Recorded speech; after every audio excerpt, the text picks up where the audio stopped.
बच्चों, हम पढ़ रहे हैं आपकी 10th क्लास की बुक फर्स्ट फ्लाइट के चैप्टर्स, और आज हम पढ़ने वाले हैं मैडम राइड्स द बस। ये जो आपका चैप्टर नंबर 9 है आपकी बुक का, उसका पार्ट 3। अब तक हमने इस स्टोरी में पढ़ा कि किस तरह से एक छोटी सी बच्ची है जिसका नाम वल्ली है, और उसके मन में एक जिज्ञासा उत्पन्न होती है कि वो बस की यात्रा करना चाहती है, और जो लोग भी बस से आते जाते हैं उनकी बातें सुन के वो पूरी की पूरी रिसर्च कर लेती है कि कितने बजे गांव से बस जाती है कस्बे की तरफ, कितने बजे वो वापस आती है, कितना समय इस यात्रा में लगेगा। ये सारी की सारी चीज़ें जब उसको पता चल जाती हैं, किराया कितना है, तो वो डिसाइड करती है कि मैं भी ये यात्रा करूं। और एक बार वो घर से निकल जाती है और बस की यात्रा करने पहुंच जाती है। समय भी वो ऐसा चुनती है ताकि उसको किसी से परमिशन लेने की ज़रूरत ना पड़े, घर पे अनुमति लेने की ज़रूरत ना पड़े, कि उसकी जो मदर हैं यानी जो उसकी माँ हैं, उनका दोपहर में 1 बजे से लेकर 4 बजे तक वो थोड़ी सी नींद की झपकी लेती हैं, सोने का समय होता है। तो वो समय वो चुनती है कि इस समय मैं अगर अपने गांव से बैठूंगी और कस्बे में जाऊंगी और कस्बे से वापस आऊंगी, तो माँ के उठने से पहले पहले मैं गांव में वापस आ सकती हूँ, किसी को पता भी नहीं चलेगा। और बहुत दिनों से ये जो मेरे दिमाग में चल रहा है कि मुझे एक बस की यात्रा करनी है, वो भी मैं कर लूँगी। तो चलिए, अब वो बस यात्रा पे निकल भी जाती है और कस्बे में पहुंच भी जाती है। वहाँ पर कंडक्टर उसको कहते हैं कि तुम नीचे क्यों नहीं उतर रही, तो वो कहती है ये लो 30 पैसे और मुझे वापस इसी बस में जाना है। बहुत आग्रह करता है कंडक्टर उससे कि मैं तुम्हारे को पीने के लिए कुछ ला देता हूँ, कुछ पेय पदार्थ पी लो, पर वो मना कर देती है और वो कहती है बस मुझे यात्रा करनी थी, इसलिए मैं बस में आई थी, अब मैं वापस जाऊँगी, आप मुझे टिकट दे दो। तो इस तरह से हमने देखा कि किस तरह से वो बच्ची गांव से यात्रा करते करते कस्बे तक तो पहुंच चुकी है, और अब वो उस कस्बे से वापस अपने गांव आ रही है। रास्ते में जब वो गई थी तो उसने बहुत ही खूबसूरत नज़ारे देखे थे, और उन्हीं दृश्यों को वो दोबारा देखने के लिए बहुत ज़्यादा उत्साहित थी। एक उसने गाय देखी थी जो उनकी बस के आगे आगे दौड़ रही थी, क्योंकि वो थोड़ा घबराई हुई थी, और कंडक्टर जो है वो उसको हटाने की कोशिश कर रहा था, ड्राइवर जो है वो हॉर्न बजा रहा था ताकि वो हट जाए, लेकिन वो गाय काफ़ी देर बाद में उनकी बस के आगे से हटी थी। तो उस दृश्य को देख के वो बच्ची काफ़ी हंसी भी थी। तो चलिए देखते हैं अब आगे क्या होता है। Won't your mother be looking for you? The conductor asked when he gave the girl her ticket. अब क्योंकि वो वापस आने के लिए टिकट जब कंडक्टर उसको देता है तो वो पूछता है कि क्या तुम्हारी माँ तुम्हारा इंतज़ार नहीं कर रही, यानी तुम्हारी तलाश नहीं कर रही होगी, तुम्हारे को ढूंढ नहीं रही होगी। तो वो कहती है no one will be looking for me, she said. और वो कहती है कि नहीं, मुझे कोई भी नहीं ढूंढ रहा होगा, मेरी कोई भी तलाश नहीं कर रहा होगा। तो क्योंकि कंडक्टर जो है वो थोड़ा चिंतित था कि बच्ची अकेली आई है, वापस जा रही है, तो उसको कोई ना कोई घर में ज़रूर ढूंढ रहा होगा, तो वो उससे ऐसे ही जनरली पूछ लेता है कि क्या तुम्हारी माँ तुम्हें ढूंढ नहीं रही होगी। तो बच्ची कहती है कि नहीं, मुझे वो नहीं ढूंढ रही होंगी। The bus started and again there were the same wonderful sights. और दोबारा से बस जो है वो शुरू हो जाती है, और वही खूबसूरत जो नज़ारे होते हैं वो वापस शुरू हो जाते हैं बस के साथ साथ दिखने उस छोटी सी बच्ची को। लुकिंग फॉर का मतलब होता है तलाश कर रही होगी। Valli wasn't bored in the slightest and greeted everything with the same excitement she would felt the first time. यानी कि अब बच्ची जो है एक बार उसी रास्ते से आई है, लेकिन दोबारा जब वो उसी रास्ते से अपने गांव की तरफ जा रही है तो उसका जो एक उत्तेजना थी, एक्साइटमेंट थी, वो बिल्कुल भी कम नहीं हुआ था। उसने उतनी ही खुशी से, उतनी ही हर्षोल्लास से उन सबका स्वागत किया, और दोबारा से वो बाहर के नज़ारे देखने के लिए लालायित थी। Greeted everything with the same excitement, यानी कि उसने हर चीज़ को उतने ही उत्साह से देखा, उतनी ही उत्तेजना से देखा जितना कि वो जाते टाइम हर चीज़ को देख रही थी। She would felt the first time, यानी जैसा उसने पहली बार महसूस किया था जाते समय, वैसा ही वो अभी भी महसूस कर रही थी। वो एंजॉय कर रही थी उन दृश्यों को, उन नज़ारों को। But suddenly she saw a young cow lying dead by the road side. लेकिन तभी क्या होता है कि अचानक जब वो इतनी खुश है कि उसने बस की यात्रा की और इतने खूबसूरत नज़ारे देखे, बाहर खेत खलिहान देखे, लोगों से वो मिली भी और देखा भी, तभी उसको अचानक क्या हुआ कि वो दुखी हुई। बट सडनली, लेकिन अचानक, she saw a young cow, उसने एक गाय देखी, जवान छोटी सी गाय थी, lying dead by the road side, जो कि मरी हुई पड़ी थी सड़क के किनारे पे। She just where it had been stuck by some fast moving vehicle, यानी कि वहीं पर पड़ी हुई थी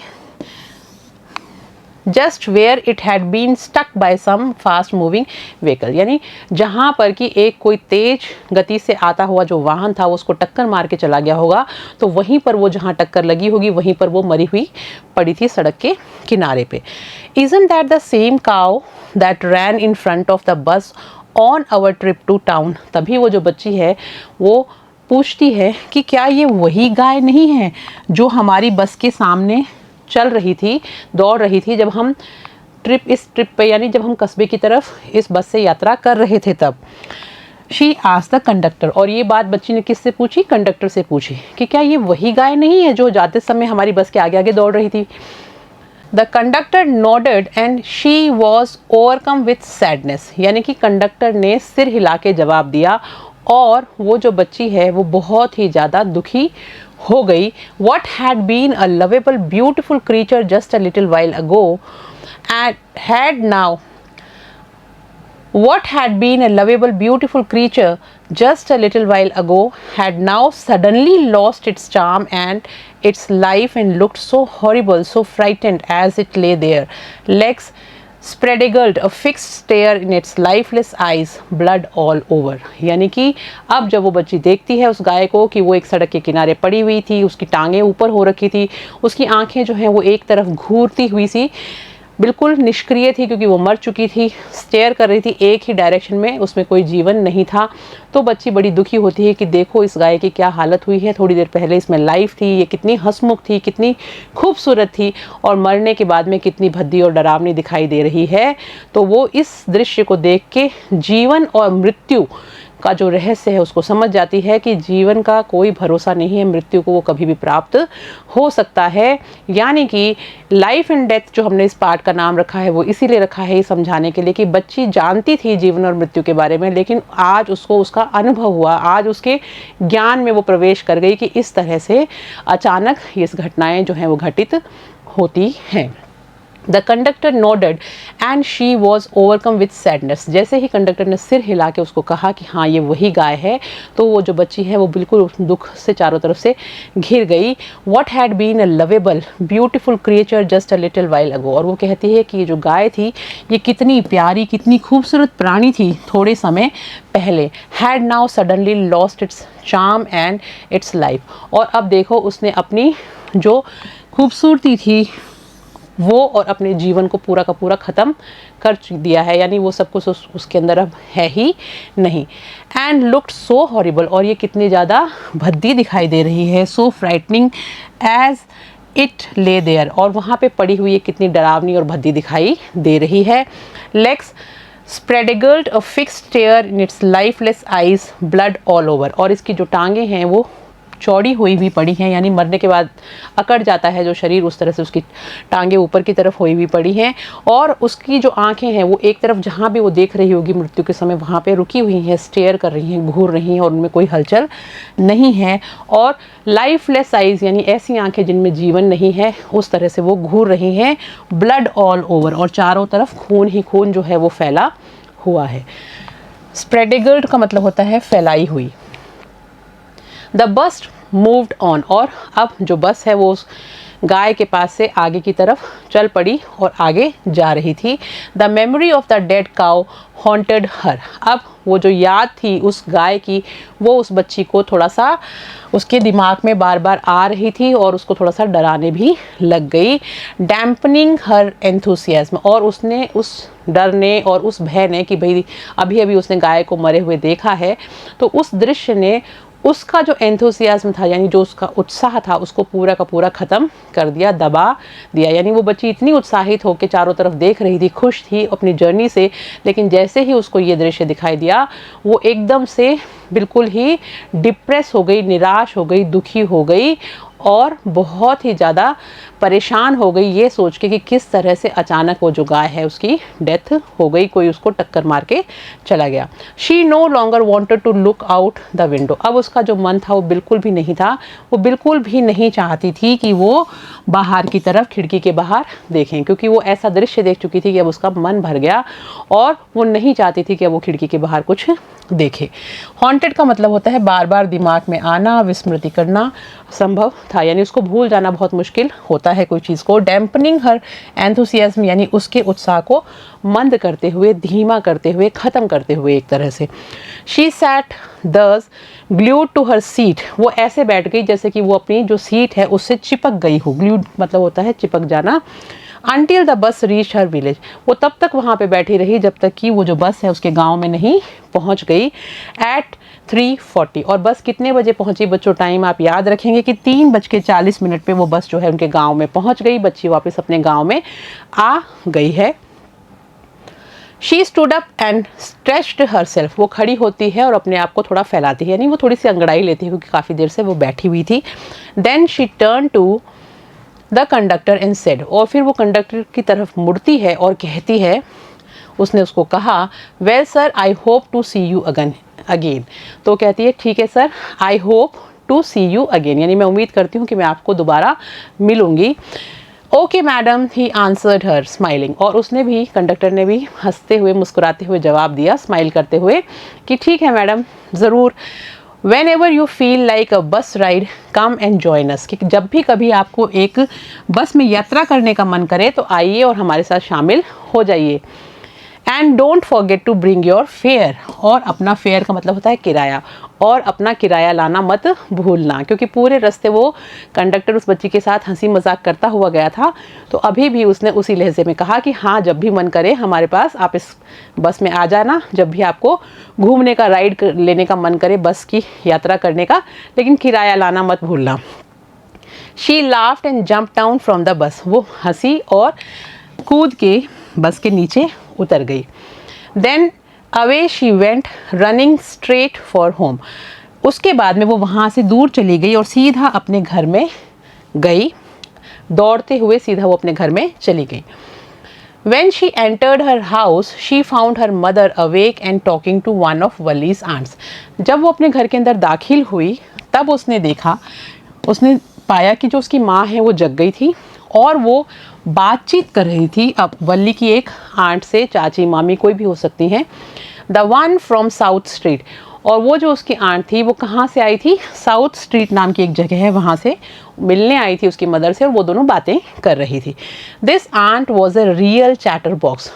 अब वल्ली कहती है कि ये जो आंटी थी ये बहुत ज़्यादा बातूनी थी, बहुत ज़्यादा बातें करती थी।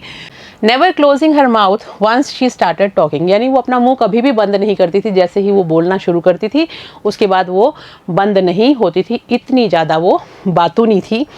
And where have you been, और फिर वो उससे पूछती है कि अरे भाई तुम कहाँ गई थी? सेड हर आंट व्हेन वली केम इन, उसकी आंटी ने कहा जब वली अंदर आई तब। She spoke very casually not expecting an answer, वो उससे बहुत ही कैजुअली बोलती है, यानी बहुत इस साधारण तरह से बोलती है जैसे कि बच्ची आई है कि अरे तुम कहाँ गई थी। उसको उम्मीद नहीं थी कि कोई उसको उत्तर मिलने वाला है उस बच्ची से। चैटर बॉक्स का मतलब होता है बातोनी। एक्सपेक्टिंग अ रिप्लाई, यानी उसको बिल्कुल भी ऐसी उम्मीद नहीं थी कि बच्ची कोई जवाब देगी।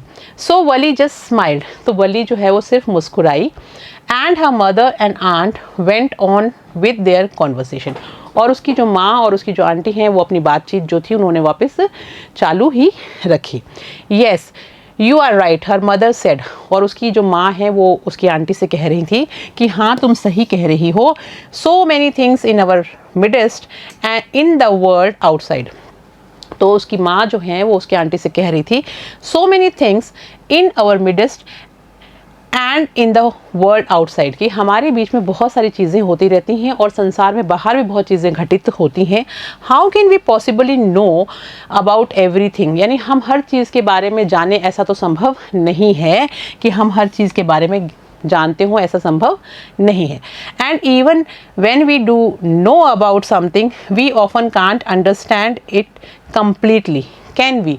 और फिर वो कहती है, अच्छा दूसरी बात भी वो बोलती है साथ साथ में कि and even when we do know about something, कि अगर मान लो हम किसी चीज़ के बारे में जानते भी हैं, we often can't understand it completely, can we, फिर भी हम प्राय उस चीज़ को समझ नहीं पाते, पूरी तरह से समझ पाते हैं क्या? इस तरह से वो उनकी बातचीत चल रही होती है। ओ येस ब्रीथ वली, और वली भी जो है वो बीच में बोल देती है कि हाँ हाँ ऐसा है। वॉट आस्क्ड हर मदर, उसकी माँ कहती है क्या, उसकी माँ ने उससे पूछा व्हाट्स दैट यू से, तो उसकी माँ कहती है ये तुम क्या कह रही हो। ओह सेड वली, तो वली कहती है अरे I was just agreeing with what you said, कि वो कहती मैं आपकी बात से सहमत हूँ जो भी अभी आपने कहा, about things happening without our knowledge, किस तरह से हमारे को पता नहीं होता और हमारे ज्ञान के बिना ही कई चीज़ें जो हैं वो घटित हो जाती हैं, यानी हम अनभिज्ञ होते हैं और संसार में बहुत सारी ऐसी चीज़ें हो जाती हैं जो हमें पता ही नहीं होती। Just a chit of a girl she is said her aunt, तब उसकी आंट कहती है कि एकदम छोटी सी बच्ची है ये, and yet look how she spokes, spokes का मतलब होता है नाक घुसाना, और वो कहती है और देखो किस तरह से ये अपनी नाक घुसा रही है, her nose into our conversation, poke का मतलब होता है झांकना और पोक हर नोज यानी अपनी नाक को हमारी बातों में घुसा रही है, यानी हमारी बातों के बीच में टांग अड़ा रही है, हमारी बातें सुन रही है। जस्ट एज दो she were a grown lady, और इस तरह से कर रही है जैसे कि ये जो बच्ची है ये एक बड़ी वयस्क महिला है। Valli smile to herself, Valli अब अपने आप में मुस्कुराई। She didn't want them to understand her smile, क्योंकि वो चाहती ही नहीं थी कि वो लोग उसकी इस मुस्कुराहट को समझें। बट देन, लेकिन तभी, there wasn't much chance of that was there, फिर वो कहती है लेकिन इसका कोई ज़्यादा चांस भी नहीं है, यानी ये ऐसा मौका भी नहीं है कि ये लोग मेरी हंसी को समझ जाएं। वॉज देयर, क्या समझ सकते हैं। तो इस तरह से ये जो चैप्टर है वो ख़त्म हो जाता है।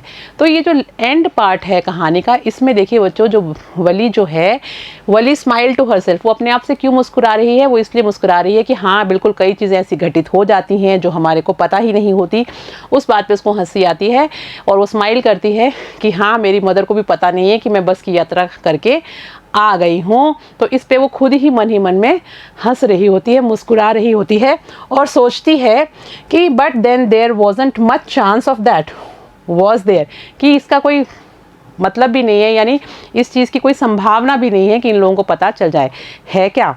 तो इसके साथ ही ये चैप्टर ख़त्म हो जाता है।